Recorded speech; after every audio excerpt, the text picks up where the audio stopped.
See that? Pretty cool. Welcome to Georgia Wild. My name's Linda May.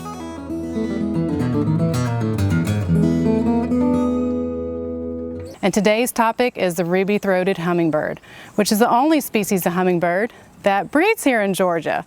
So it's the one that you'll most likely see during the spring and summer. And as its name implies, the males have a bright ruby red throat.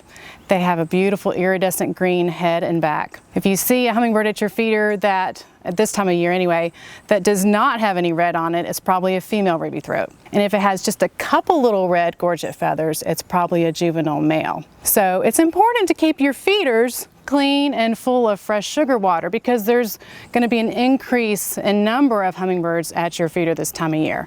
That's because the adults that came here in the spring that migrated here from Mexico and Central America, well, they've already made their nest and the young have fledged, and so there's a lot of hummingbirds out there. And they're all competing for food. They've got to maintain those crazy high metabolisms, and also as summer progresses, they need to fatten up in preparation for their journey back south. So what can you do to keep your feeder full of fresh, good nutrients for your hummingbird? Well, rather than using the ready-made mix that has red dye in it, which could be harmful, I actually prefer just to use regular old granulated sugar.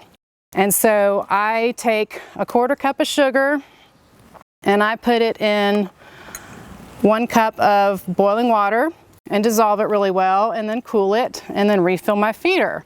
But even before I do that, I want to make sure that my feeder is clean. So I've dumped out any sugar solution that's been in there for a few days because it can get rancid, it can ferment, it can grow bacteria.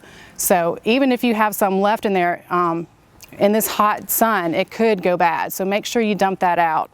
And then before you refill the feeder, you want to rinse it with really hot water, maybe even a weak bleach solution every now and then use some brushes to get at any of those mildewy spots. So I use this one for this inverted bottle style feeder behind me, just like a bottle brush.